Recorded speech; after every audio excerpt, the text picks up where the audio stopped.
พระคุณเจ้าทั้งหลายในวันนี้จะได้บรรยายถึงเรื่องปฐมเหตุของโลกและปฐมเหตุของชีวิตคือว่าเมื่อเราได้ทราบถึงข้อเหตุผลเกี่ยวกับวัฏสงสารและเหตุผลกฎแห่งกรรมในหลักพระพุทธศาสนาแล้วปัญหาที่จะติดตามมา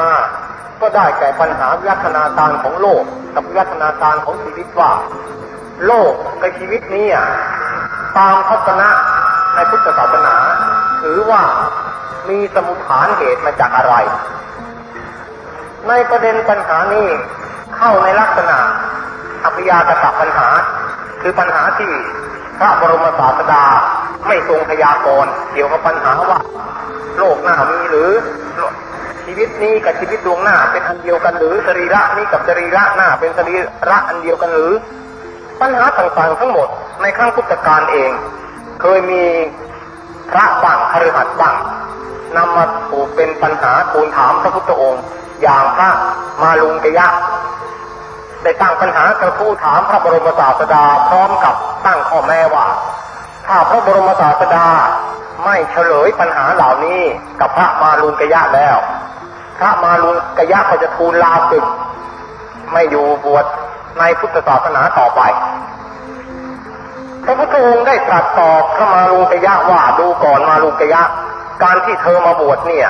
ตถาคตเป็นผู้ขอร้องอ้อนวอนให้เธอมาบวชหรือเปล่าพระมาลุงกยะก็ทูลบอกว่าเปล่าเมื่อเปล่าแล้วเธอจะมาแค่นใครบอกคืนกับใครล่ะเราจะพยากรณ์ถึงเรื่องปัญหาโลกแตก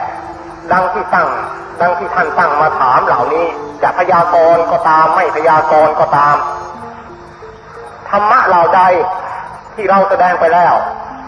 อันบุรุษผู้มีความปรารถนาอย่างจริงใจรักไปปฏิบัติตามก็ย่อมทำให้ถึงที่สุดแห่งทุกข์ได้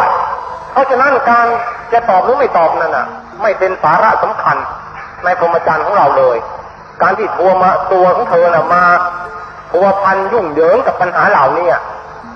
จะหนีลักษณะฉายาของโมฆะบุรุษไปได้อย่างไรคือพระพุทธเจ้าถ้าหากว่าจะตรัสประนามใครอย่างแรงที่สุดก็ตรัสใช้คำว่าโมฆะบุรุษหมายถึงคนเปล่า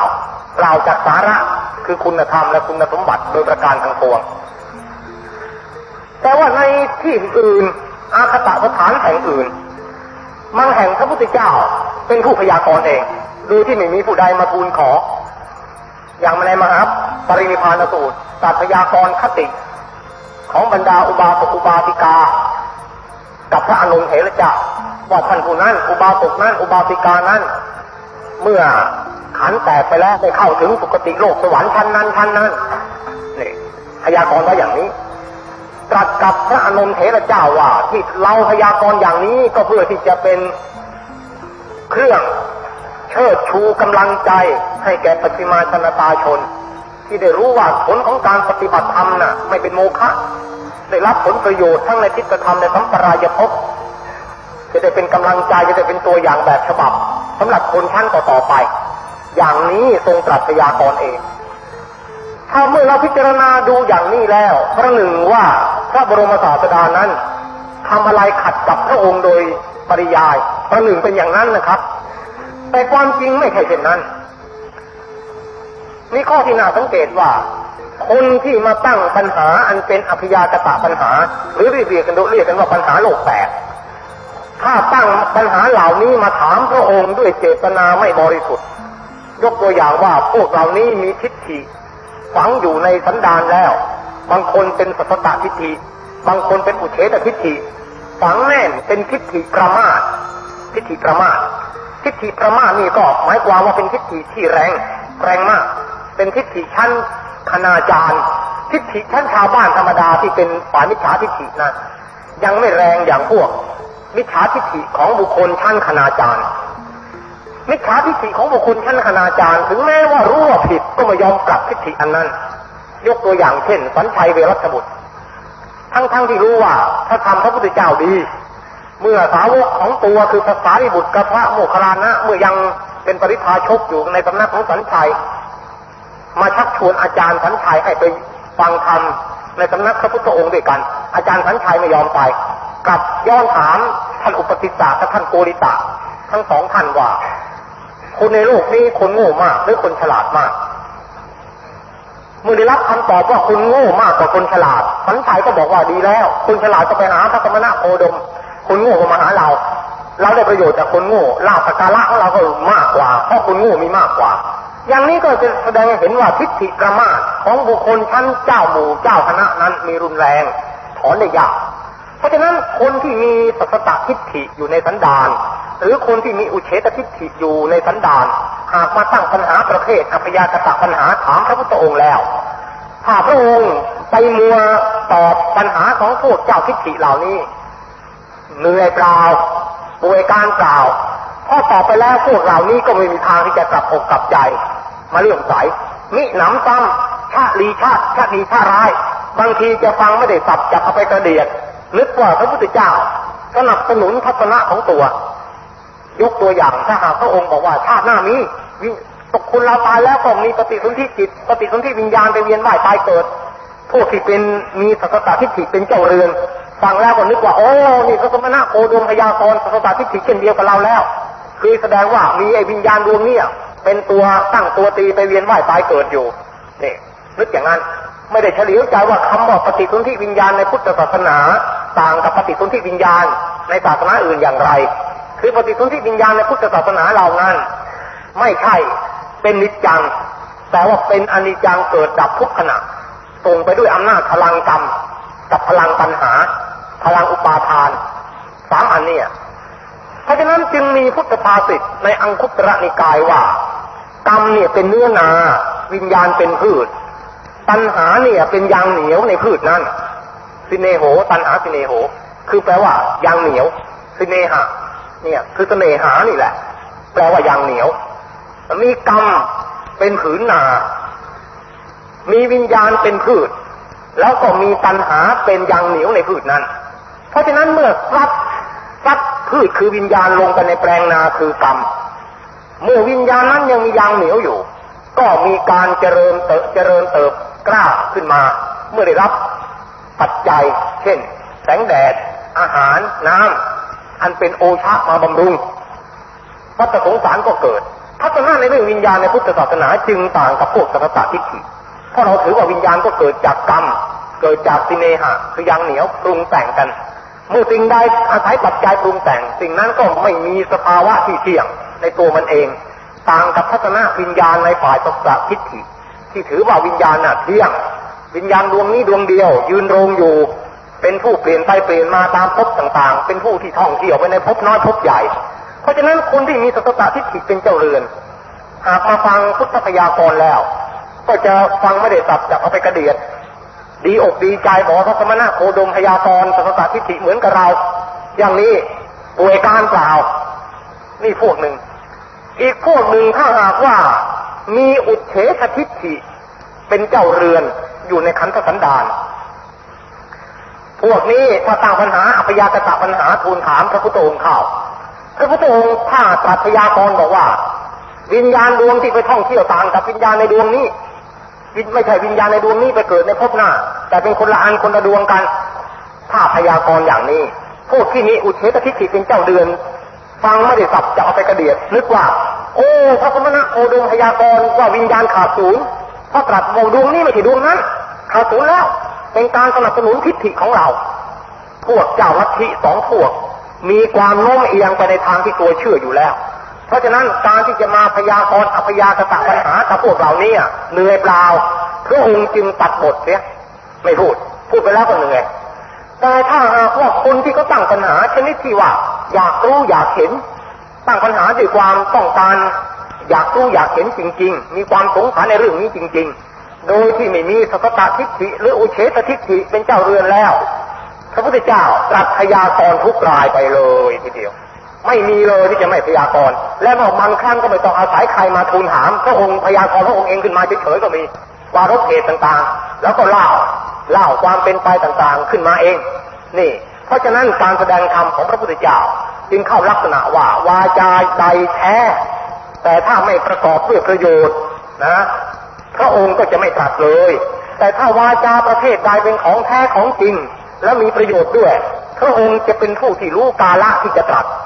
ไม่ใช่ว่าถ้าของจริงแล้วมีประโยชน์จะตรัสข้ามเพื่อ ไม่เอาตรัสไม่ดูบริษัทไม่ดูบุคคลไม่ถูกทรงเป็นผู้รู้การตัดรู้การที่ควรที่จะตรัสก็ตรัสถ้าการที่ไม่สมควรจะตรัสพระองค์ก็ไม่ตรัสนี่เป็นอย่างนั้นเพราะฉะนั้นประเด็นปัญหาเกี่ยวกับวิวัฒนาการของโลกหรือวิวัฒนาการทางชีวิตตามพุทธคติเราจะเห็นว่าศาสนาพุทธต่างกับศาสนาอื่นศาสนาในโลกนี้น่ะเมื่อแบ่งกันแล้วก็มีสามพวกใหญ่ๆคือหนึ่งศาสนาประเภทพหุเทวนิยมพวกหนึ่งสองศาสนาประเภทเอกเทวนิยมพวกหนึ่งสามศาสนาประเภทอเทวนิยมพวกหนึ่งมีสามพวกนะครับศาสนาประเภทพหุเทวนิยมนั้นได้แก่ศาสนาที่บูชาพระเป็นเจ้าประจำธรรมชาติมีพระเจ้าฟ้าร้องพระเจ้าฟ้าผ่าพระเจ้าร้อนพระเจ้าหนาวพระเจ้าฝนพระเจ้าอบอุ่นพระเจ้าแสงแดดพระเจ้าอะไรมากมายตามธรรมชาติปรากฏการณ์ของธรรมชาติศาสนาของเทวนิยมนี้เป็นศาสนาดึกดำบรรพ์ติดมาตั้งแต่มนุษย์เรายังเป็นอนาริยชนเป็นคนป่าร่อนเร่อยู่ในท่ามกลางป่าดงพงไพรเป็นศาสนาที่เกิดจากความกลัวของคนจริงๆเพราะฉะนั้นจึงมีพุทธภาษิตบอกว่าเมื่อมนุษย์ถูกความกลัวคุกคามเขาแล้วก็ยึดเอาป่าเป็นที่พึ่งบ้างยึดเอาเจติยะเอาต้นไม้เอาภูเขาเป็นที่พึ่งบ้างสุดแต่ว่าอะไรที่จะให้ใจตัวเข้าไปยึดเหนี่ยวแล้วนึกว่าดับความกลัวได้มนุษย์ก็แสวงหาเป็นที่พึ่งอันเหล่านั้นไม่ใช่ที่พึ่งอันเกษมไม่ใช่ที่พึ่งอันประเสริฐแต่ผู้ใดถึงพระรัตนตรัยมีปัญญาเห็นแจ้งในอริยสัจสี่ผู้นั้นจึงชื่อว่าได้มีที่พึ่งอันเกษมที่พึ่งอันเกษมอันประเสริฐเพราะผู้ใดถึงที่พึ่งอย่างนี้แล้วย่อมทำให้ถึงที่สุดแห่งทุกข์ได้นี่มีพุทธภาษิตก็อย่างนี้เพราะฉะนั้นพวกนักวิเคราะห์ทางจิตเขาบอกว่าคนที่นับถือศาสนาน่ะเป็นพวกที่มีจิตใจอ่อนแอวิเคราะห์ทางจิตสายวัตถุนิยมนะเขาบอกว่าคนที่มีศาสนาเนี่ยเพราะคนจิตใจอ่อนแอก็จริงแต่ว่าศาสนาที่คนนับถือประเภทจิตใจอ่อนแอน่ะไม่ใช่พุทธศาสนาเพราะว่าพุทธศาสนานั้นเป็นศาสนาประเภทที่สามเป็นพวกอเทวนิยมไม่มีพระเจ้าไม่มีพระเจ้าสร้างโลกพุทธศาสนาเป็นอเทวนิยมไม่ได้ให้เกียรติกับพระเจ้าองค์ไหนหรือเทวดาองค์ไหนเป็นผู้ประเสริฐสูงสุดไม่ใช่แล้วในพุทธศาสนาก็รับด้วยว่าถูกศาสนามีบ่อเกิดมาจากความกลัวนั่นเป็นศาสนาสมัยยุคอนาถยะยุคคนป่าเกิดเมื่อวิทยาศาสตร์ยังไม่เจริญมนุษย์ยังไม่รู้จักปรากฏการณ์ที่แท้จริงของธรรมชาติพอเจอแผ่นดินไหวภูเขาไฟระเบิดหรือโรคระบาดก็นึกว่าจะต้องมีผู้ศักดิ์สิทธิ์หรือมีผีสางอะไรเป็นผู้ดลบันดาลเป็นผู้สั่งการไม่ใช่งั้นอยู่ดีๆทำไมเกิดฟ้าผ่าเปรี้ยงปร้างลงมาได้อยู่ดีๆทำไมแผ่นดินมันไหวขึ้นมาได้มันต้องมีคนบันดาลนึกอย่างนั้นจากความโง่เขลาของคนป่าในยุคกระโน้นกลัวขึ้นมาตัวก็อ่อนวอนเส้นสวงบูชาสมมุติให้เป็นพระเจ้าเป็นตัวเป็นตนขึ้นเรียกว่าพหุเทวนิยมมากมายเทวดามากมายพระเจ้ามากมายสมมุติกันขึ้นเป็นพระเจ้าประจำธรรมชาติศาสนาประเภทนี้มนุษย์ในโลกภาคต่างๆเหมือนกันหมดไม่ว่ายุโรปอเมริกาหรือเอเชียเหมือนกันหมดนับถือพระเจ้าประจำธรรมชาติการนับถือพระเจ้าประจำธรรมชาตินั้นบางทีก็พอนับถือพวกสัตว์เดรัจฉานเป็นพระเจ้าด้วยพอไปเจอสัตว์เดรัจฉานที่มีเขี้ยวเล็บมากๆมีความดุร้ายมากๆก็เลยสมมติว่ามีวิญญาณที่ดุร้ายสิงสู่อยู่นับถือพวกเสือพวกจระเข้หนักเข้าเลยนับถือหมูหมาแมวเอาบูชาหมูหมาแมวไปด้วยอย่างศาสนาโบราณของพวกอียิปต์นับถือแมวเป็นพระเจ้าก็มีนับถือแมวอย่างพวกฮินดูนับถือครูเป็นพระเจ้าว่าครูเนี่ยเป็นพาหนะของพระอิศวรคือพระนนทีศวรเฝ้าอยู่ประตูเขาไกรลาภเป็นเทวดาอยู่แล้วเวลาพระอิศวรจะขี่ก็แปลงเป็นงูให้พระอิศวรขี่นับถืองูเป็นพระเจ้าพวกฮินดูจึงไม่กล้ากินเนื้อโคเพราะถือว่าโคเป็นเทวดาแปลงนี่แล้วพวกคนป่าบางเผ่านับถือจระเข้เป็นพระเจ้านับถือเสือเป็นพระเจ้านับถือช้างเป็นพระเจ้ามีมากมายนี่เกิดจากความกลัวของมนุษย์นี่แหละทั้งนั้นก็ตรงกับหลักนักจิตวิเคราะห์ในปัจจุบันนี้แล้วเขาบอกศาสนาเกิดจากคนที่น้ำใจอ่อนแออย่างนี้ต้องจำกัดความหมายว่ายกเว้นพุทธศาสนานะเพราะว่าพุทธศาสนานี่ไม่มีลักษณะที่เกิดจากความอ่อนแอหรือเกิดจากความกลัวไม่ใช่นี่เป็นศาสนาประเภทพหุเทวนิยมต่อมาเมื่อสังคมของมนุษย์เจริญขึ้นสังคมของมนุษย์เนี่ยมีส่วนสะท้อนไปถึงศาสนาประเภทพหุเทวนิยมด้วยเพราะว่าในสมัยบุพการ มนุษย์เราไม่ได้อยู่เป็นประเภทสังคมเป็นสังคมย่อยๆเป็นกลุ่มก้อนมีพ่อบ้านมีพ่อหมู่ประจำคณะไม่มีพระเจ้าแผ่นดินแต่สมบูรณาญาสิทธิราชก็ยังไม่เกิดเพราะประเทศยังไม่เกิดเป็นหมู่อยู่กันในหมู่พระเจ้าก็มีมากไปตามหมู่พระเจ้าก็มีมากไปตามหมู่บางหมู่ก็นับถือช้างบางหมู่ก็นับถือเสือบางหมู่ก็นับถือดวงดาวบางหมู่ก็นับถือพระอาทิตย์แล้วแต่เพราะฉะนั้นลักษณะเอาเทวนิยมก็สมคล้อยไปกับลักษณะสังคมในยุคโบราณของมนุษย์เมื่อแยกกันอยู่เป็นหมู่เป็นคณะต่อมาเมื่อโลกวิวัฒนาการเจริญขึ้นเกิดมีประเทศเป็นรากเป็นฐานเป็นบ้านเป็นเมืองขึ้นมาเป็นหลักฐานแล้วลักษณะของความแตกเป็นหมู่เป็นคณะก็หมดไปกลายเป็นชนกลุ่มใหญ่ๆตั้งขึ้นเป็นประเทศก็มีพระเจ้าแผ่นดินเกิดขึ้นเป็นผู้ปกครองประเทศเป็นพ่อเมืองไม่ใช่พ่อหมู่ศาสนาก็เปลี่ยนไปตามการนิยมคือว่าเมื่อมนุษย์นับถือเทวดาพระเจ้ามากๆองค์ก็มาตั้งปัญหาว่าพระเจ้าเหล่านี้มีมากๆเวลามีภัยมาปรากฏกับเราแล้วเราจะอ้อนวอนองค์ไหนจะได้มีฤทธิ์เดชมาคุ้มครองเราหนักเข้าก็ไม่รู้จะอ้อนวอนองค์ไหนดีเพราะต่างคนต่างข้อปักปิดขังอยู่กันทั้งนั้นความรู้สึกของมนุษย์ก็นึกว่าจะต้องในหมู่พระเจ้ามันก็คงจะเหมือนคนเลยนะคือจะต้องมีประธานของพระเจ้ามาสักองค์หนึ่งเป็นเทวาดิเทพบังคับบัญชาบรรดาเทวดาบริวารเหล่านี้เหมือนอย่างมนุษย์เรามีพระเจ้าแผ่นดินเพราะฉะนั้นก็เลยสมมติให้มีเทวาดิเทพองค์หนึ่งเป็นประธานพระเจ้าเกิดศาสนาประเภทเอกเทวนิยมขึ้นเมื่อเกิดประธานพระเจ้าแล้วไอ้การที่จะไปเอาใจพวกตีนสารก็หมดไปไม่จำเป็นเอามาอ้อนวอนเอาใจหัวหน้าคนเดียวก็พอแล้วไม่จำเป็นต้องไปอ้อนวอนพวกตีนสารหรอกหนักเข้าก็ตัดพระเจ้าปลีกย่อยพระเจ้าเป็นเสล็ดค่อยๆหายเข้าลงไปทีละองค์ต้ององค์หมดไปหรือแต่พระบิดาของโลกองค์หนึ่งตามความเข้าใจของคนโบราณในยุคนั้นท่านผู้นั้นคือพระเจ้าผู้สร้างโลกผู้รังสรรค์ความเป็นไปต่างๆในสากลจักรวาลเป็นศาสนาเอกเทวนิยมค่อยๆพัฒนามาจากศาสนาพหุเทวนิยมนี่เป็นลักษณะพัฒนาการของศาสนาเป็นเอกเทวนิยมอยู่แล้วเพราะฉะนั้นลักษณะนี้เราจะเห็นว่ามนุษย์เป็นผู้สร้างพระเจ้าไม่ใช่พระเจ้าสร้างมนุษย์และมนุษย์ที่สร้างพระเจ้านั้นเป็นมนุษย์สมัยยุคอนารยะที่ยังไม่เข้าใจปรากฏการณ์ที่แท้จริงของธรรมชาติสร้างพระเจ้าจากความกลัวของตัวเองขึ้นมาและตัวเองก็อ้อนวอนบูชาในสิ่งที่ตัวสร้างขึ้นนี่เป็นสมัยวิวัฒนาการของศาสนาจากพหุเทวนิยมเป็นเอกเทวนิยมต่อมาเมื่อปัญญาของมนุษย์เฉลียวฉลาดขึ้นรู้ข้อเท็จข้อจริงในปรากฏการณ์ธรรมชาติมากขึ้นมนุษย์ก็เลิกที่จะบูชาพระเจ้าภายนอกหันมาคบคิดปัญหาชีวิตภายในว่าตัวเราเป็นใครมาจากไหนเกิดมาทำไมตายแล้วจะไปไหนอันนี้ความคิดเห็นของมนุษย์ในยุคนี้ทำให้เกิดปรัชญาเมธีต่างๆทำให้เกิดการคิดที่จะสร้างระบบทำยกระดับชีวิตระดับจิตใจให้พ้นจากห่วงทุกข์ห่วงกิเลสลักษณะนี้ก็เกิดขึ้นในศาสนาบรรดาหมู่เจ้าลัทธิในศาสนาพราหมณ์เกิดปรัชญาอุปนิสัตปรัชญาอุปนิสัตได้สร้างเรื่องอาตมันหรือวิญญาณสากลขึ้นเพราะฉะนั้นลักษณะนี้วิวัฒนาการจากวัตถุมาเป็นจิตใจพระเจ้าก็เป็นวัตถุของภายนอกเป็นตัวเป็นตนเหมือนอย่างเรามีโลภมีโกรธมีหลงเหมือนอย่างมนุษย์คือมนุษย์สร้างพระเจ้าจากจินตนาการของตัวเองมนุษย์อยากจะให้คนเอาใจมนุษย์ก็นึกว่าพระเจ้าต้องการคนเอาใจให้ประจบประแจงพระเจ้ามนุษย์รู้ตัวเองว่าเวลาใครทำขัดใจตัวโกรธก็นึกว่าพระเจ้าต้องโกรธถ้าไปทำขัดใจพระองค์ต้องคอยเอาใจพระเจ้านี่เพราะฉะนั้นพระเจ้าก็เป็นผลจากมนุษย์เสกสรรขึ้นต่อมาเมื่อมนุษย์มีปัญญาเฉลียวฉลาดเลิกบูชาสิ่งภายนอกเห็นว่าแท้จริงน่ะเราจะไปบูชาอ้อนวอนสักกี่มากน้อยความทุกข์ก็ไม่หมดความทุกข์ในชีวิตก็ไม่หมดอย่าเลยมาค้นหาความจริงในภายในดีกว่าว่าตัวเรานี่เป็นใครมาแต่ไหน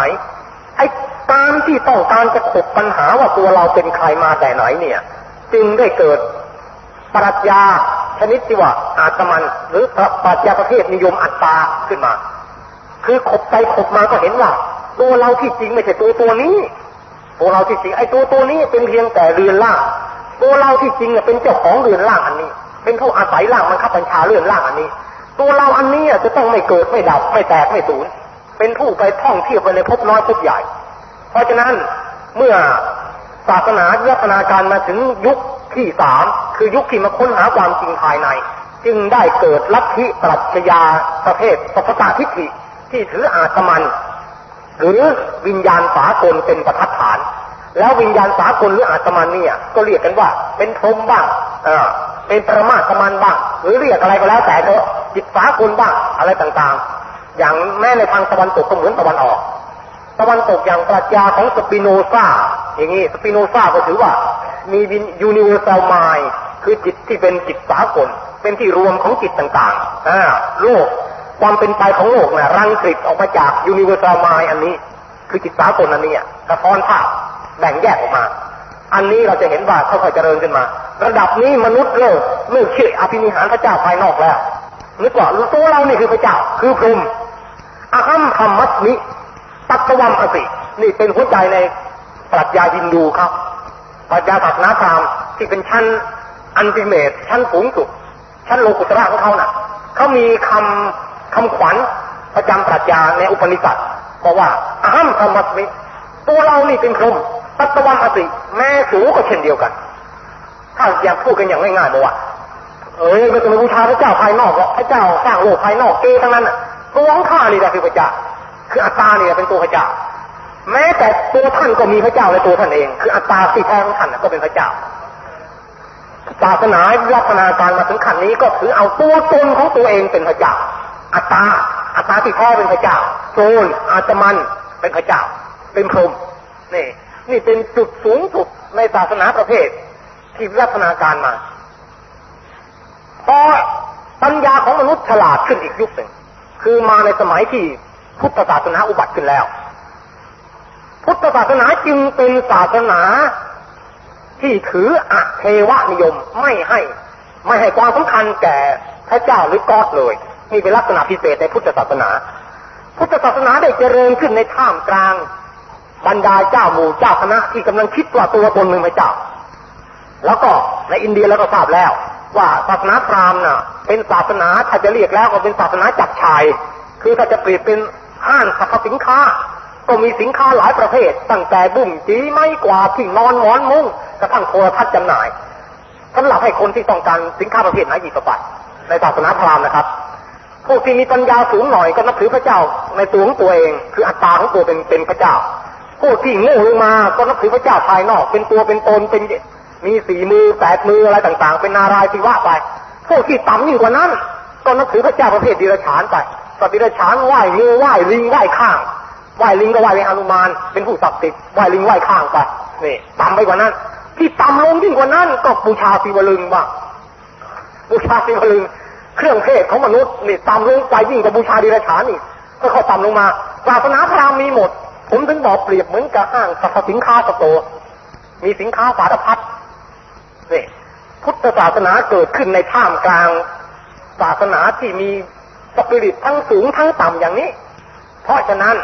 การที่พุทธศาสนาอุบัติขึ้นจึงเท่ากับว่าได้เปรียบยิ่งกว่าทุกศาสนาในโลกนี่ได้เปรียบมากได้เปรียบกับทุกศาสนา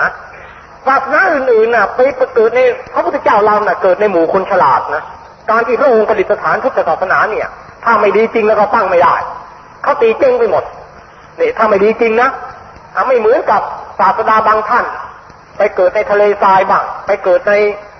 บ้านเล็กเมืองดอนในที่อารยธรรมไม่เจริญจะพูดอะไรคนก็เชื่อกันง่ายๆแต่การที่พระพุทธเจ้าเกิดในอินเดียในครั้งกันนั้นน่ะไม่ใช่พูดอะไรคนจะเชื่อง่ายๆถ้าไม่มีเหตุผลไม่มีหลักข้อพิสูจน์ดีจริงที่ทนต่อการพิสูจน์แล้วอยู่ไม่ได้พระพุทธเจ้าตั้งศาสนาขึ้นจึงไม่ใช่มีสมุฏฐานมาจากความกลัวไม่ใช่เป็นศาสนาเดียวที่ไม่ได้ตั้งขึ้นจากความกลัวหรือความอ่อนแอในทางจิตใจของมนุษย์ถ้าอย่างนั้นพุทธศาสนาเกิดจากอะไรเกิดจากเจตจำนงที่ปรารถนาแสวงหาความจริงเกิดจากเจตจำนงที่ต้องการแสวงหาความพ้นทุกข์ไม่ใช่เกิดจากความกลัวพระพุทธเจ้าไม่ได้สอนให้กลัวทุกข์นะแต่สอนให้รู้กำหนดรู้ทุกข์ถ้าเราเข้าใจผิดว่าพุทธศาสนาสอนให้คนกลัวทุกข์แล้วก็เราต้องฆ่าตัวตายกันแล้วทุกข์กลัวไม่ได้ต้องกำหนดรู้เพราะฉะนั้นทุกขอริยสัจน่ะจึงอยู่ในข้อที่เรียกว่าปริญญาปัพพกิจ ในกิจในอริยสัจสี่น่ะเรายกได้ทีเดียวใครมากล่าวหาตั้งข้อกลับว่าประนามพุทธศาสนาว่าพุทธศาสนานี่ก็เหมือนศาสนาอื่นๆเกิดจากความกลัวอ่อนแอของคนเราไม่จริงอะธรรมะในข้อทุกขอริยสัจน่ะพระองค์ตรัสบอกว่าปริญโยยจิตต้องเข้าไปกำหนดรู้ไม่ได้สอนให้กลัวไม่ได้สอนให้หนีไม่ได้สอนให้กลัวทุกข์สอนให้หนีทุกข์เปล่าสอนให้กำหนดรู้ทุกข์ไอ้สิ่งที่ทรงสอนให้หนีน่ะคือตัณหาต่างหากล่ะอันเป็นสมุทัยอริยสัจต้องมหานัตถกิจต้องเข้าไปตัดนะแล้วเพราะฉะนั้น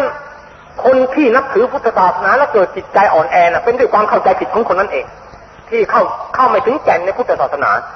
ศาสนาพุทธจึงเป็นศาสนาเดียวในโลกที่ไม่ได้เกิดจากความกลัวแต่เกิดจากความต้องการแสวงหาความจริงในชีวิต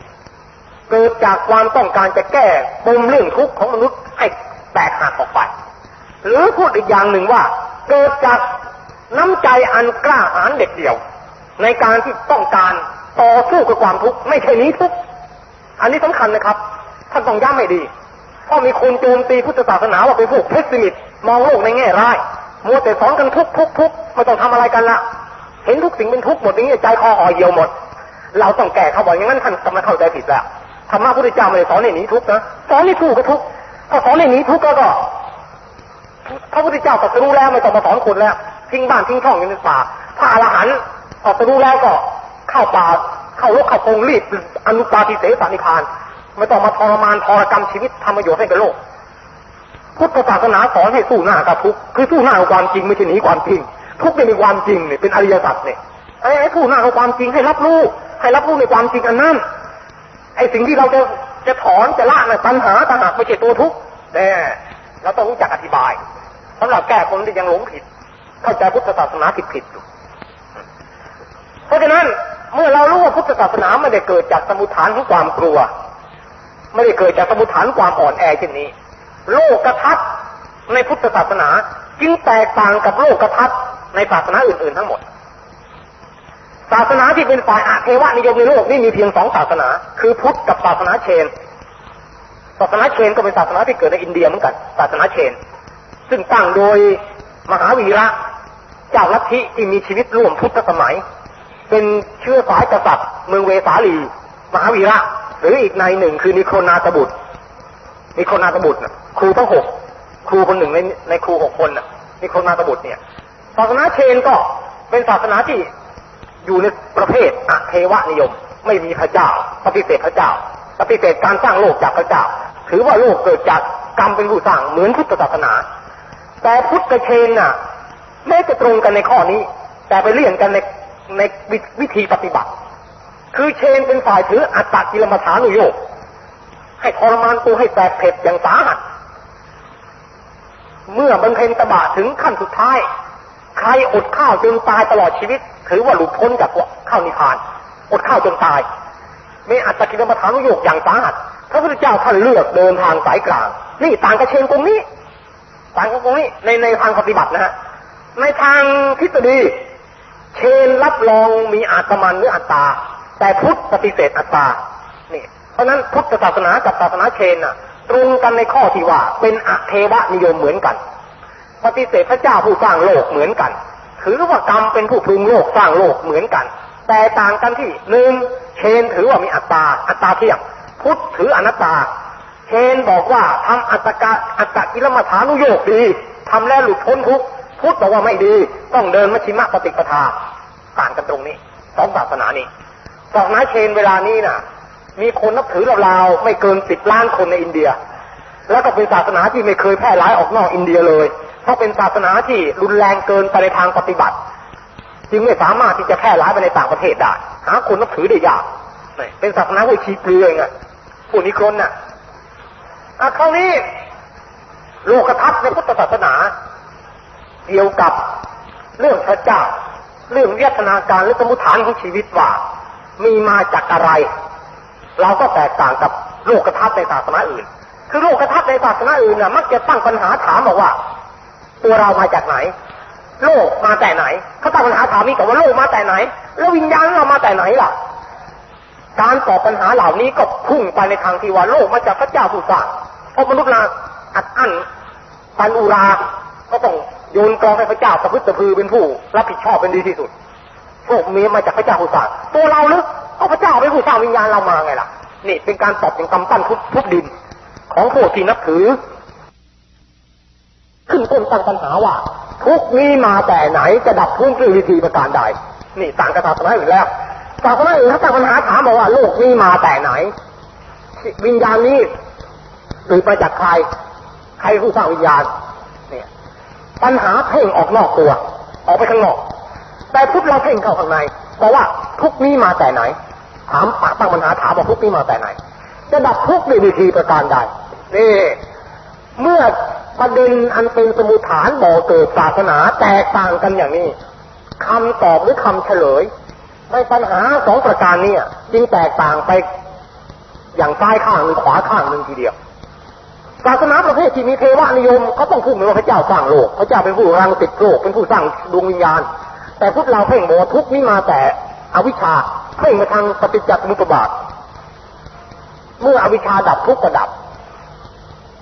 เพราะฉะนั้นพระองค์จึงสรุปสาระสำคัญในพุทธศาสนาบอกว่าดูก่อนภิกษุทั้งหลาย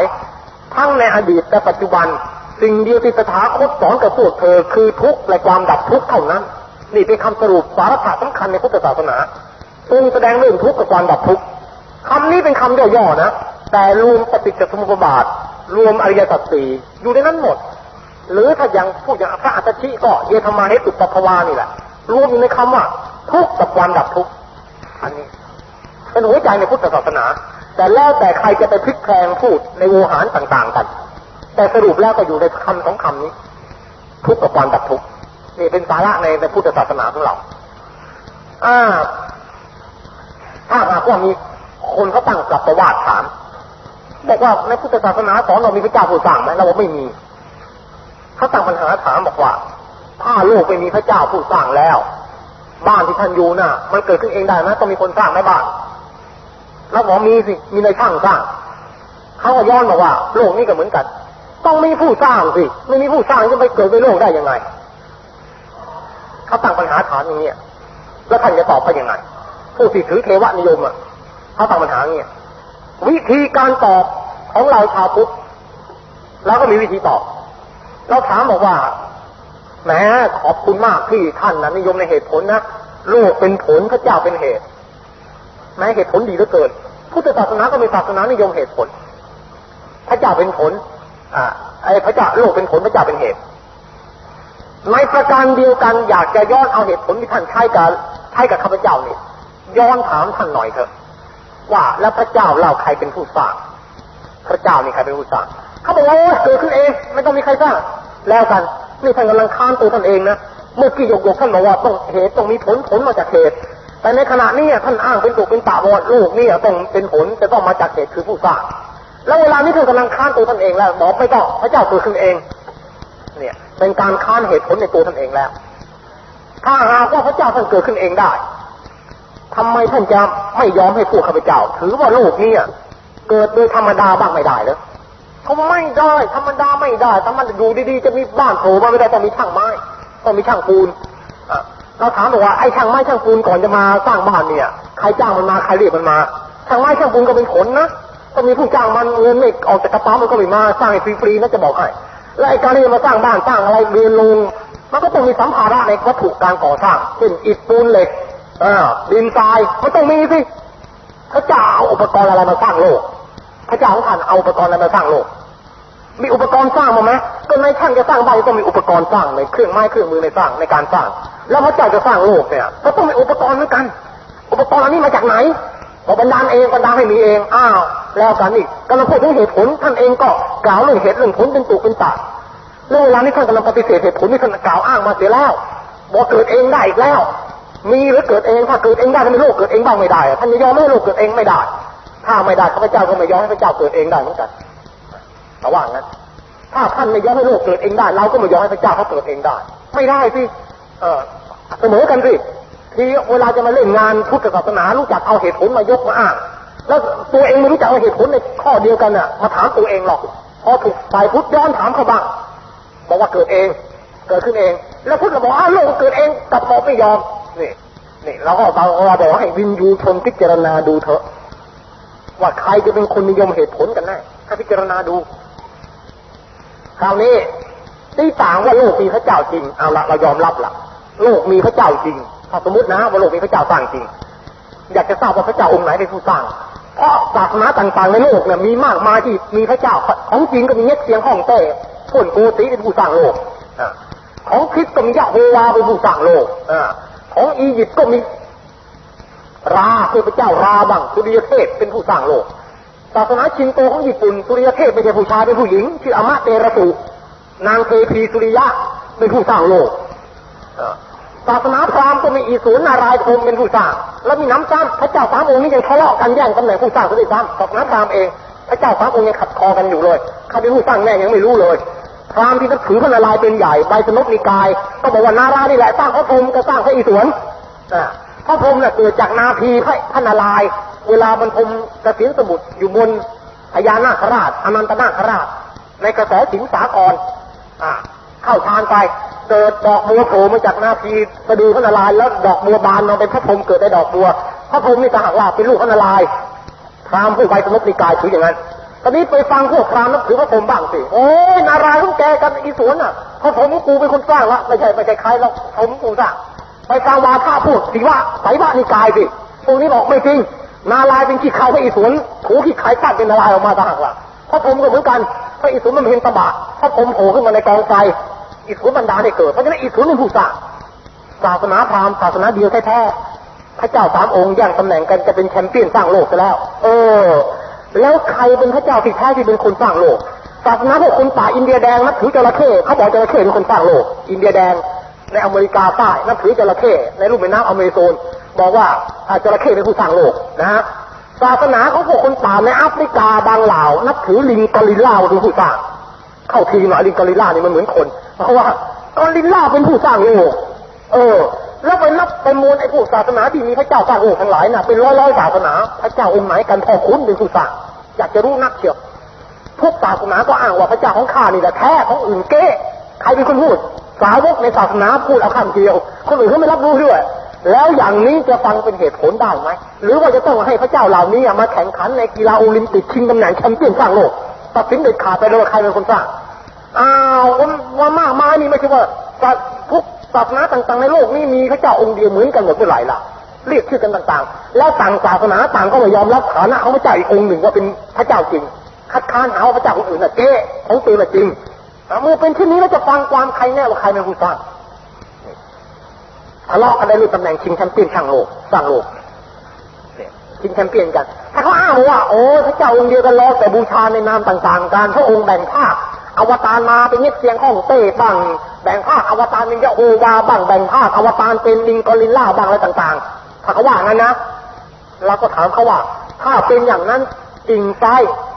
เราก็ไม่ต้องเปลี่ยนศาสนาสิท่านแล้วท่านจะมามัวเผยแผ่ศาสนาให้คนเปลี่ยนศาสนามันนับถือศาสนาท่านทำไมล่ะก็ปล่อยให้นับถือพระเจ้าต่างๆสิก็พระเจ้าต่างๆเป็นองค์เดียวกันแล้วนี่นะก็ไม่ต้องไปเผยแผ่ให้กันมานับถือศาสนาท่านสิปล่อยให้เขาไหว้ให้เจ๊กไหว้เสียงห้องเต้ไปให้พวกฮินดูเขาไหว้พระพรหมพระนารายณ์พระศิวะไปให้พวกฝรั่งเขาไหว้ยะโฮวาไปให้พวกคนป่าในแอฟริกาไหว้ลิงกอริลลาไปให้พวกอินเดียแดงในอเมริกาใต้เขาไหว้จระเข้เป็นพระเจ้าไปท่านก็ไม่ต้องไปเผยแผ่ศาสนาไปล้างสมองเขาไม่ต้องเอาหยูกยาเสื้อผ้าไปแจกเขาให้มันนับถือศาสนาท่านโดยการเราเป็นพระเจ้าองค์เดียวกันหมดแล้วนี่นะพระเจ้าแบ่งภาคเป็นปางต่างๆนี่เป็นจระเข้บ้างเป็นห้องเสียงห้องเต้บ้างแล้วท่านจะมาลงทุนลงรอนมาเผยแผ่ศาสนาแบบให้เขามาเข้ารีดนับถือศาสนาท่านทำไมเล่าย้อนถามกันอย่างนั้นดูซิว่าจะตอบปีไม้ไหนมีท่าเอาจะตอบปีไม้ไหนเราต้องตอบเราจะตั้งปัญหาย้อนถามอย่างนั้นเพราะฉะนั้นพุทธศาสนานี่รอดตัวไม่ต้องไปเป็นภาคีบ้าน้ำลายทะเลาะชิงตำแหน่งพระเจ้ากับเขาไม่ต้องเลยไม่ต้องเลยข้อดีพระพุทธเจ้าไม่ได้บัญญัติว่าศาสนาเรามีใครเป็นคนสร้างโลกนะตรัสว่าอวิชชาสร้างอวิชชาก็อยู่ในตัวเรานี่แหละอวิชชาก็ต้นมาจากในตัวเรานี่แหละภายในตัวเรานี่แหละสร้างโลกเพราะได้ผมได้เรียนให้ทราบแล้วว่าโลกทัศน์ในพุทธศาสนาไม่ได้เพ่งไปข้างนอกนะโลกที่พระพุทธเจ้าตรัสถึงสมุฏฐานน่ะสมุฏฐานของโลกน่ะอยู่ในตัวเราเป็นโลกหนึ่งจึงได้ตรัสกับโลหิตตเทวบุตรในสังยุตตนิกายบอกว่าดูก่อนเทวบุตรตถาคตไม่บัญญัติว่าการถึงที่สุดของโลกจะไปได้โดยการไป ด้วยเดินเท้าหรือด้วยหอกหรือเดินอากาศก็ตามทีเถอะไปไม่ได้แต่ตถาคตบัญญัติคำว่าโลกในอริยวินัยนี้หมายถึงร่างกายที่ยาววานาคืบนี่แหละอันประกอบด้วยสัญญากับใจนี่แหละว่าเป็นโลกเหตุเกิดของโลกความดับของโลกและการที่จะเดินทางไปสู่ความดับของโลกอยู่ที่นี่นั่นคือหลักอริยสัจในร่างกายเราในชีวิตเราหรือปฏิจจสมุปบาทในตัวเราการที่จะเพ่งโลกข้างนอกว่าไอ้โลกวัตถุนี่มาจากโอกาสโลกนี่มาจากใครเป็นคนปรุงน่ะตามพุทธวิสัยถือว่าป่วยการกล่าวพระองค์จึงได้ตรัสให้กับภาษาวกในป่าประดู่ลายกำใบประดู่ในกำพหัตถ์แล้วถามบรรดาภิกษุสงฆ์ว่าดูก่อนภิกษุทั้งหลายใบประดู่ในมือตถาคตกับใบประดู่ในป่าเนี่ยใครจะมากกว่ากันพระสงฆ์ก็ทูลบอกว่าใบประดู่ในป่ามากกว่าพระเจ้าค่ะตรัสว่าฉันใดก็ฉันนั้นนะภิกษุทั้งหลายสิ่งที่ตถาคตไม่ได้นำมาสอนเธอน่ะมีมากมายเหลือเกินแต่สิ่งที่ตถาคตมาสอนเธอน่ะมีจำนวนน้อยข้อนี้เพราะเหตุเป็นไฉนก็เพราะว่าสิ่งที่ตถาคตไม่มาสอนกับพวกเธอสิ่งเหล่านั้นน่ะไม่เป็นเบื้องต้นของพรหมจรรย์ไม่เป็นไปเพื่อความคลายกำหนัดไม่เป็นไปเพื่อความสำรอกออกจากกิเลสไม่เป็นไปเพื่อนิพพิทาเพื่อวิราคะเพื่อนิโรธะเพื่อนิพพานะแต่สิ่งที่ตถาคตนำมาสอนเธอน่ะจะต้องเป็นไปเพื่อเบื้องต้นของพรหมจรรย์เป็นไปเพื่อสำรอกกิเลสเป็นไปเพื่อนิพพิทาวิราคะนิโรธะนิพพานะถึงจะสอนสิ่งนั้นคืออริยสัจสี่ตรัสอย่างนี้ไม่ใช่พระองค์ไม่รู้ว่าโลกนี้มาโอกาสโลกนี้มาแต่ไหนไม่ใช่ไม่รู้แต่ป่วยการกล่าวเอามาสอนมีประโยชน์สมมติเรารู้ว่าโลกนี้ใครสร้างกิเลสเราหมดไปไหมหมดไหมเอาละถือว่าเรารู้ว่าไอ้โอกาสโลกนี้ใครเป็นคนสร้างโลกถ้ารู้แล้วกิเลสหมดปัญหาหลุดก็ควรอยู่หรอกควรจะรู้พระองค์เห็นว่ารู้แล้วก็ไม่มีประโยชน์รู้แล้วก็รู้ตามเขาว่าตาแล้วก็มองไม่เห็นไม่ได้เกิดจากยถาภูตญาณทัศนะฟังตามเขานี่ฟังผู้ที่มาพูดเราฟังว่าโลกนี้คนนั้นสร้างรับรู้ไว้เท่านี้เองแล้วได้ประโยชน์อะไรขึ้นมาหลักการในพุทธศาสนาน่ะต้องการญาณทัศนะที่เกิดกับตัวเองจะได้ไม่เป็นอัปปราปัจจัยไม่ต้องอาศัยปัจจัยภายนอกเป็นความเชื่อเป็นญาณทัศนะอันเป็นไปเป็นปัจจัยตั้งให้เกิดกับตัวเองเป็นสำคัญอันนี้สำคัญมากเพราะฉะนั้นพระองค์จึงตัดประเด็นปัญหาข้างนอกเสียเหนื่อยเปล่าเสียเวลาเปล่าชีวิตคนสั้นเกินไปที่จะมาไขว่คว้าศึกษาไอ้เรื่องโอกาสโลกที่ศึกษาไม่รู้จบ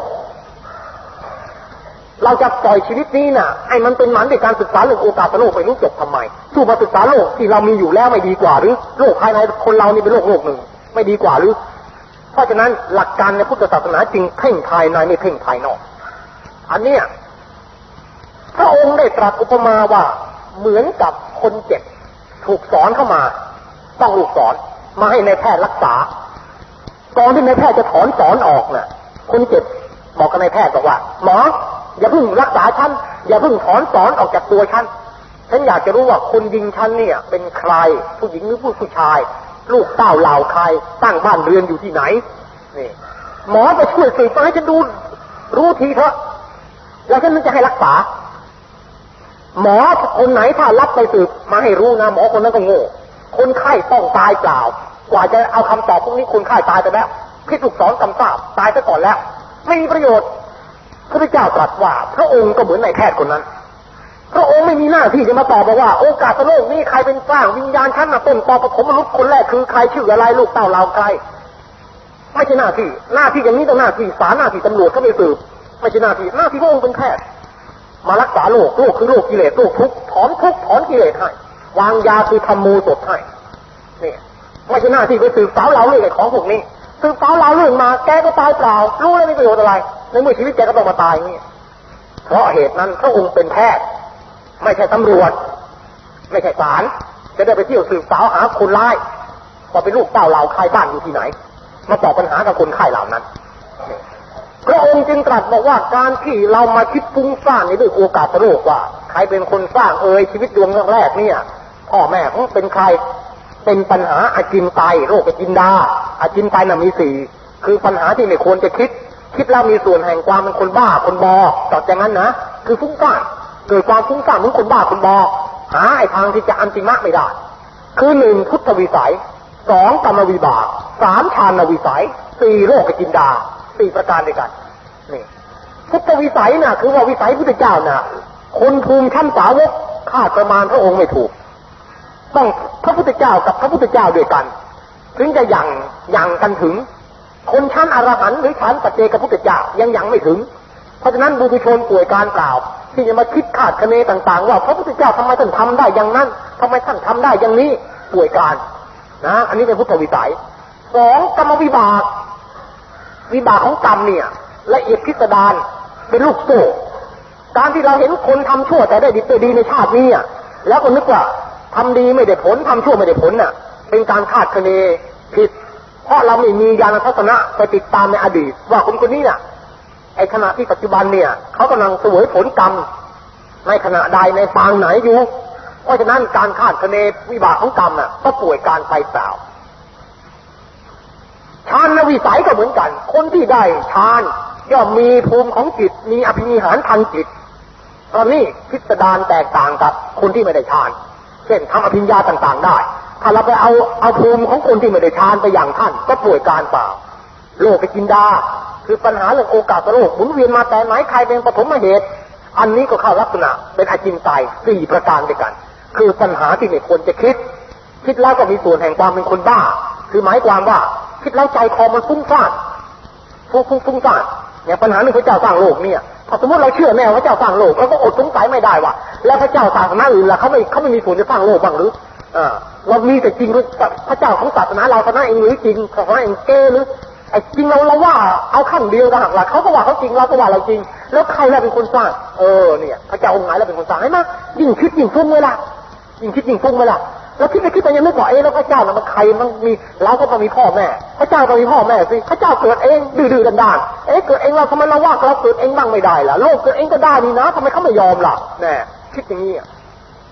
คล้ายๆเราตั้งปัญหาบอกว่ามะนาวบ้านของฉันเท่านั้นเองหรือที่เปรี้ยวบ้านอื่นน่ะหวานอย่างนั้นหรือคล้ายๆพระเจ้าของฉันไม่จริงพระเจ้าองค์อื่นเก้น้ำตาลบ้านแกหวานบ้านอื่นเขาเค็มนะถึงพูดอย่างนี้ดีน้ำตาลบ้านอื่นเขาเค็มเขาก็เป็นพระเจ้าเหมือนกันนี่แกไม่ยอมรับเขาเนี่ยก็ปีนี้จะพูดว่าน้ำตาลบ้านอื่นเค็มหมดจ้ะน้ำตาลบ้านฉันนั่นเองที่หวานหรือปีกร้านสินค้าขายสินค้าข่มราคากันร้านอื่นน่ะสินค้าเก้ของฉันน่ะเมดอินอเมริกาของแท้อยู่ที่นี่ข่มแบบนี้มันนี่กลายเป็นโฆษณาชวนเชื่อไปหรอกหรืออันนี้เพราะงั้นศาสนาประเภทที่มีผู้สร้างโลกเนี่ยจึงไม่ทนต่อการที่วินยูชนจะเพ่งพิสูจน์โดยหลักการพุทธศาสนาเรารอดตัววิทยาศาสตร์เจริญไปเพียงไหนก็ไม่กระทบกระทั่งในหลักการอันนี้วิทยาศาสตร์เจริญน่ะในยุโรปสมัยกลางนะเอาพวกนักวิทยาศาสตร์ไปเผาตายทั้งเป็นรู้จักกี่ร้อยกี่พันนักวิทยาศาสตร์ในยุโรปไปค้นพบความจริงว่าโลกกลมบ้างโลกเป็นสะเก็ดดาวมาจากดวงอาทิตย์บ้างโลกเป็นหมอกเพลิงมาก่อนบ้างพวกศาสนาจักรในยุโรปเขาไม่ยอมเขาบอกคัดค้านคัมภีร์ของเขาถึงกับตั้งเป็นศาลศาสนาขึ้นน่ะมีพวกนักบวชในศาสนาฝรั่งเขาเป็นผู้พิพากษาแล้วก็จับพวกนักวิทยาศาสตร์พวกนี้ให้จับผิดนะถ้าแกปฏิเสธพระเจ้าเป็นผู้สร้างโลกบอกว่าโลกนี้เป็นหมอกเพลิงมาจากดวงอาทิตย์แล้วก็ต้องฆ่าคนตายตั้งร้อยพันฆ่าพวกนักวิทยาศาสตร์เป็นผู้รักความจริงนี่เอายอมเอาชีวิตเป็นเดิมพันเพื่อจะรักษาต่อสู้กับความจริงอันนี้ถูกตราหน้าว่าเป็นกบฏบ้างเป็นพ่อมดหมอผีจะมาปฏิวัติศาสนาบ้างแล้วก็เอาตัวไปเผาไฟตายทั้งเป็นศาสนาอย่างนี้เรียกว่า insufficient ศาสนาที่ชำระคนที่มีความคิดเห็นคัดค้านในคัมภีร์ลักษณะอย่างนี้ในพุทธศาสนาเราไม่มีเลยไม่เป็นด้วงเป็นแมงอย่างนี้ไม่มีเลยเพราะอะไรเพราะศาสนาเราเป็นสัจจะเราไม่ต้องกลัวใครมาคัดค้านหรือกลัวใครจะมาสงสัยยิ่งคนที่นับถือพุทธศาสนานับถือโดยการคัดค้านนับถือโดยการสงสัยนะให้มันคัดค้านจริงสงสัยจริงเถอะแล้วให้มาศึกษานะไม่ใช่ว่าคัดค้านประนานแล้วก็ตัวก็ไม่ศึกษาไม่มาฟังไม่มาค้นคว้าเราท้าได้เลยไม่ท้าใจต้องเลื่อมใสถ้าแกมาศึกษาพุทธศาสนาด้วยความตั้งใจจริงให้อ่านพระไตรปิฎกตั้งแต่หน้าแรกถึงหน้าสุดท้ายเถอะแล้วค่อยมาคัดค้านเพราะฉะนั้นจึงมีคำพูดมีตัวอย่างในประเทศจีนเมื่อพุทธศาสนาแพร่หลายเข้าไปในเมืองจีนพวกนับถือศาสนาขงจื้อซึ่งมีศาสนาดั้งเดิมของจีนเป็นเดือดเป็นร้อนคัดค้านพุทธศาสนาต่างๆนานาก็พอดีมีอุปราชจีนคนหนึ่ง เป็นตัวตั้งตัวตีคัดค้านพุทธศาสนาแต่ภรรยาของท่านอุปราชเนี่ยเป็นชาวพุทธบอกกับสามีบอกว่าเดี๋ยวก่อนการที่ท่านจะโจมตีศาสนาใดศาสนาหนึ่งว่าไม่จริงน่ะท่านต้องศึกษาหลักการเขาก่อนสิท่านจะโจมตีเขาโดยไม่รู้จุดอ่อนเขาได้ยังไงต้องไปค้นคว้าจุดอ่อนเขาค้นคว้าหลักเราจะได้ดีเครื่องไม้เครื่องมือข้ออ้างสำหรับโจมตีไงล่ะคือคุณนายน่ะรู้ดีกระจายเองบอกว่าหลักธรรมพุทธศาสนานี้ไม่กลัวต่อการพิสูจน์ใครยิ่งศึกษามากจะยิ่งติดมากยิ่งชอบใจมากฉันถ้าจะต้องเกิดเพราะนั้นก็พาผัวบอกว่าก่อนจะโจมตีต้องศึกษาก่อนถึงจะรู้จุดอ่อนของพุทธจริงฮะเนี่ยเราพูดจริงผัวว่างั้นเริ่มต้นซื้อเข้าไปในดอกมาอ่านทีเดียวนะอ่านเพื่อจะจับผิดเอาเป็นข้อโจมตีอ่านตั้งแต่หน้าแรกจนถึงหน้าสุดท้ายเป็นเวลาติดต่อกันหลายเดือนทีเดียวพออ่านจบเมียบอกถึงเวลาแต่งหนังสือโจมตีพุทธศาสนาแล้วหรือยังอุปราชบอกว่าไม่โจมตีแล้วจะเข้าวัดเป็นชาวพุทธแล้วว่างั้นเมียว่าถามว่าทำไมล่ะบอกว่าอ่านพระไตรปิฎกทุกหน้าทุกใบไปไอ้ความเลื่อมใสความเข้าใจของแท้พุทธศาสนาก็เป็นเงาเกิดขึ้นตามตัวเป็นลำดับมาวันนี้ฉันเป็นชาวพุทธ100%เหมือนอย่างเธอแล้วฉันต้องขออภัยด้วยที่ว่าเคยเข้าใจพุทธศาสนาผิดพลาดมาก่อนเพราะเหตุที่ว่าไม่เคยเรียนรู้หลักพุทธศาสนาเลยเห็นพุทธศาสนาแต่เรื่องวัดวาพิธีกรรมแล้วก็โจมตีต่างๆที่ถูกว่างั้นเพราะฉะนั้นจึงเป็นคำพังเพยในประเทศจีนสมัยโบราณบอกว่าคนที่จะโจมตีพุทธศาสนาถ้ามัวไปอ่านคัมภีร์ทางพุทธศาสนาแล้วจะกลับถูกพุทธศาสนาโจมตีกลายเป็นลูกศิษย์พุทธเจ้าไปเขาว่างั้นอันนี้เป็นข้อเป็นความจริงเพราะฉะนั้นคนที่มาโจมตีพุทธศาสนาโดยมากเป็นผู้ที่ปิดหูปิดตาตัวเองถ้าเรายื่นคำนี้อ่านเขาก็ไม่อ่านเขาจะโจมตีล่ำไปโดยที่เขาไม่ยอมศึกษาอย่างนี้อันนี้เราเป็นจุดเด่นในพุทธศาสนาของเรานะครับในข้อนี้สำหรับปัญหาในวันนี้ก็เห็นจะได้เวลาชั่วโมงพอดีก็ขอยุติเพียงเท่านี้คำบรรยายในวันนี้นะครับต่อไปนี้ก็ท่านที่มีปัญหาเขียนมาถามคนตายแล้วขันธ์5ดับหมดใช่ไหมถ้าเช่นนั้นผู้ที่ไปเกิดเอาอะไรไปเกิดเพราะวิญญาณก็รวมอยู่ในขันธ์5นี้ด้วยปัญหาข้อนี้ท่านอย่าลืมสิครับว่าขันธ์5ก็เป็นสันตินี่ครับปฏิสนธิวิญญาณเนี่ยถูกแล้วเป็นวิญญาณขันธ์แต่เมื่อวิญญาณขันธ์จะดับไปก่อนที่มันจะดับน่ะมันได้ส่งพลังงานไปในขณะที่2ให้เกิดวิญญาณดวงใหม่เกิดขึ้นเป็นพลังงานทำนองพ่อส่งให้ลูกลูกส่งให้หลานเป็นกรรมพันธุสืบต่อกันเพราะฉะนั้นดวงเก่าดับก็ดับไปสิแต่ตอนมันจะดับเนี่ยมันส่งผลของแรงงานไปไว้กับดวงใหม่ที่จะเกิดขึ้นไอ้ดวงใหม่เกิดขึ้นต้องอาศัยดวงเก่าเป็นบรรทัดฐานเนี่ยคล้ายๆไฟปลิ่นไฟเราจุดเทียนมาเล่มหนึ่งนะครับแล้วอีกคนหนึ่งเอาเทียนอีกเล่มหนึ่งมาต่อไฟจากเทียนเราไปเป็นไฟคนละเล่มแต่ไอ้ไฟเล่มใหม่นี่ก็มาจากไฟเล่มเก่าเป็นเชื้อชั้นใดวิญญาณขันธ์ดวงเก่าที่ดับไปก็เป็นเชื้อให้เกิดวิญญาณขันธ์ในภพใหม่เพราะฉะนั้นในข้อนี้ก็เป็นเรื่องของสันตินะครับข้อนี้สันติพระพุทธเจ้าตรัสว่าอนัตตาไม่มีตัวตนตลอดไปจนถึงวิญญาณก็เมื่อคนมีกิเลสตายไปแล้วเอาอะไรไปเกิดไอ้คำว่าไม่มีตัวตนในที่นี้ไม่ใช่ศูนย์เปล่านะไม่ใช่ไม่มีอะไรนะครับคำว่าไม่มีตัวตนในที่นี้นะพระพุทธเจ้าไม่ใช้คำว่านัตถิกะคำนัตถิกะเป็นคำปฏิเสธเด็ดขาดว่าว่างเหมือนสุญญากาศนี่ไม่มีอะไรวนเวอร์โง่ไม่ใช่อย่างนั้นอนัตตาน่ะแปลแต่เพียงว่าไม่มีอัตตาที่เที่ยงแท้เท่านั้นเองอัตตามีอยู่แต่ไอ้ความมีอยู่ของอัตตานั้นไม่ใช่อัตตาที่แท้จริงเข้าใจไหมครับไม่ใช่อัตตาที่แท้จริงคล้ายๆฟองน้ำมีไหมฟองน้ำมีอยู่แต่ว่าฟองนั้นมีอยู่ประเดี๋ยวก็ดับใช่ไหมไม่เที่ยงมีอยู่ยังไม่เที่ยงเพราะฉะนั้นจึงใช้คำว่าอนัตตาไม่ได้ใช้คำว่านัตถิตาไม่ได้ใช้คำนี้อันนี้ปฏิเสธว่าไม่มีอะไรเลยเปล่าๆเรื่องโง่ๆเป็นสุญญากาศไม่ใช่ใช้คำว่าอนัตตาแปลว่าไม่ใช่อัตตาสภาวะธรรมอันนั้นอัตตาแปลว่ายืนหยัดคงที่เป็นหนึ่งแต่อนัตตาแปลว่าไม่ใช่ยืนหยัดไม่คงที่และไม่เป็นหนึ่งแต่มีอยู่ยังไม่คงที่มีอยู่ยังไม่เที่ยงมีอยู่ยังเปลี่ยนแปลงความเปลี่ยนแปลงน่ะเป็นภาวะมีอยู่จึงเป็นอนัตตาต่างกับนัตถิตานะครับข้อนี้พระพุทธเจ้ามิให้เรายินดีในรูปถึงโพธิธรรมเหตุฉะนั้นจึงตรัสให้ท่าน ในปรมัตถ์มีรูปเสียงโผฏฐัพพธรรมจะไม่ผิดกับคำว่าไม่ให้ยินดีในรูปเสียงเป็นต้นหรือข้อนี้ท่านเข้าใจผิดครับข้อนี้คือว่าในปรมัตถ์ที่ตรัสถึงเรื่องรูปรสกลิ่นเสียงน่ะเป็นวิธีการแสดงธรรมที่จะให้เราเห็นโทษของรูปรสกลิ่นเสียงเหมือนกับหมอเรียนวิชาแพทย์เนี่ยต้องรู้สมมติฐานของโรคต้องเจรนายชื่อโรคออกมาไม่งั้นจะไปรู้จะรักษาได้ไงไอ้โรคนี้นะคอไอ้พองนะนี่มะเร็งนะนี่ไอวานะหมอต้องเรียนรู้ชื่อโรคสิและการที่หมอเรียนรู้ชื่อโรคจะเลยว่าหมอยินดีในโรคได้ยังไงล่ะไม่ได้เรียนรู้ชื่อโรคแต่ก็เพื่อที่จะไปหาทางบำบัดโรคชั้นใดที่ตรัสเรื่องรูปรสกลิ่นเสียงโผฏฐัพพะก็ชั้นนั้นต้องเรียนรู้ไอ้สภาวะความจริงอันนี้เป็นทุกขสัตว์นี่ของพวกเนี้ยทุกขสัตว์จะต้องกำหนดรู้ทุกรูปรสกลิ่นเสียงไม่ใช่สมุทัยนะครับไม่ใช่ตัณหาไม่ใช่สมุทัยสัตว์เป็นทุกขสัตว์ทุกขสัตว์ต้องกำหนดรู้เหมือนหมอเรียนรู้ชื่อโรคต่างๆเรียนรู้สภาวะของโรคต่างๆการที่หมอเรียนรู้สภาวะของโรคต่างๆไม่ได้หมายความว่าหมอยินดีในโรคเหล่านั้นตรงกันข้ามเลยคือจะหาทางทำลายโรคมากกว่า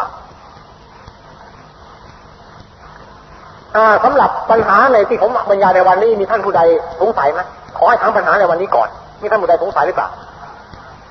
ไหนฮะ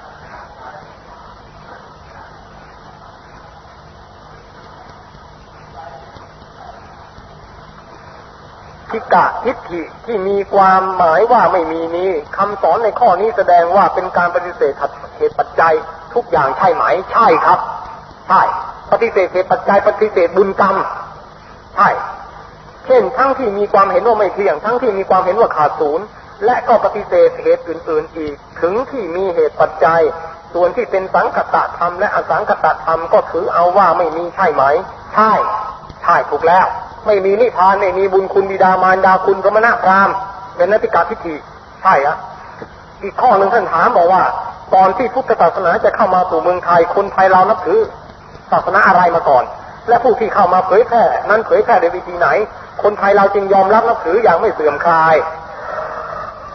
ข้อนี้น่ะคนไทยเรานับถือพุทธศาสนาก่อนที่จะมาอยู่เมืองไทยซะด้วยซ้ำโอ้โหมากมายนี่ครับพอแล้วนะปัญหาจะตอบไม่หมดนะครับ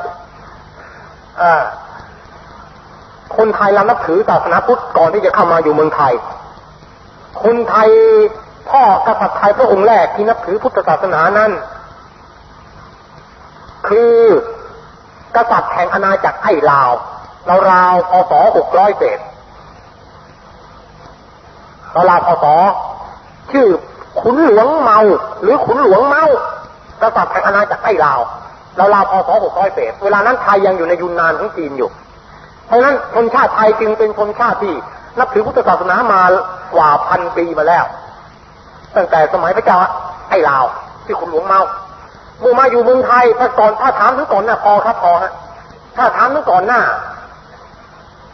ความจริงไอ้การถามปัญหานี่นะครับถ้าหากว่าท่านผู้ถามมาถามเองเนี่ยจะเป็นประโยชน์มากดีกว่าที่เป็นปัญหาถามจะเป็นประโยชน์มากครับเป็นการหัดในการอภิปรายกันในตัวเพราะว่าเราจะเป็นนักเผยแผ่ต่อไปเราต้องกล้าไมโครโฟนต้องหัดกล้าอภิปรายโต้ตอบเนี่ยให้ไปเป็นการฝึกไปในตัวเลยจะเป็นประโยชน์ก่อนหน้าคนนับถือพุทธถามว่าคนนับถือศาสนาอะไรนับถือศาสนาผีป่าผีเขาพระองค์เทวนิยมถามบอกว่าเมื่อคนตายใหม่ๆบุตรหลานไปกราบไหว้ศพและขอให้ดวงวิญญาณนั้นจงไปสู่สุคติหรือไปสู่ที่ชอบเช่นนี้ดวงวิญญาณของศพนั้นจะไปตามที่ขอได้หรือไม่ได้เด็ดขาดไม่ได้ไอ้จะไปหรือไม่ไปที่กรรมของคนตายเองไม่ใช่อยู่ที่ปากลมปากของลูกหลานจะไปบอกว่าแกไปที่ชอบแล้วถ้าไอ้แกคนนั้นมันทำชั่วมันก็ตกลบจกเปรตแต่อ้อนวอนจนปากหักให้ไปที่ชอบมันก็ไม่ไปไม่ได้แน่ครับข้อนี้แล้วแต่กรรมฆ่าสัตว์ตัดชีวิตมีไก่เป็ดหมูปลาเป็นต้นผิดศีลที่ว่าทำปาณาติบาตเมื่อเราไม่ฆ่าแล้วทำอย่างไรเราจึงจะได้สัตว์เหล่านั้นมาเป็นอาหารเราก็ไม่ต้องกินสิกินเจมังสวิรัติอย่างพวกแขกฮินดูกินแต่ถั่วกินแต่น้ำมันถั่วกินแต่นมเขาก็ล่ำสันอ้วนท้องฟุยทุกคนนี่สังเกตดูแขกสิท้องฟุยนั่นน่ะผู้หญิงแขกยิ่งท้องฟุยอ้วนไม่เชื่อไปดูแถวปองรัฐสะพานหันสำเพ็งดิแขกพระคุณอ้วนแขกผอมหาทำยายากแขกผอมถ้าจะมีก็มีในอินเดียเวลานี้กำลังอดอยากกันอยู่นะเห็นจะตอนนี้คงจะมีแขกผอมหรอกเพราะปกติน่ะแขกกินถั่วนี่แม้มีโปรตีนสูง กินน้ำนมกินเนยโปรตีนสูงนั่นแหละเลยลงพุงอ้วนเสียทรงเสียรูปใหญ่เพราะนั้นอย่าตัวเลยถ้าหากว่าเลิกข้าวสันตะกูลจะไม่มีอาหารกินมีอาหารผักนี่แหละดีที่สุดอย่ากลัวนะฮะก่อนนี้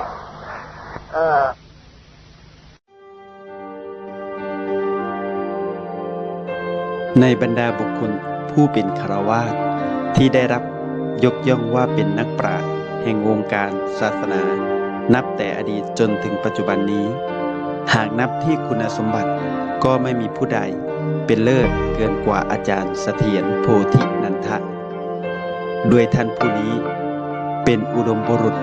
ที่น่าอัศจรรย์ในหลายๆด้านสมบูรณ์พร้อมทั้งความสามารถและสติปัญญาจนกระทั่งได้ชื่อว่าเป็นปราชญ์ในวงการศาสนาและตู้พระไตรปิฎกเคลื่อนที่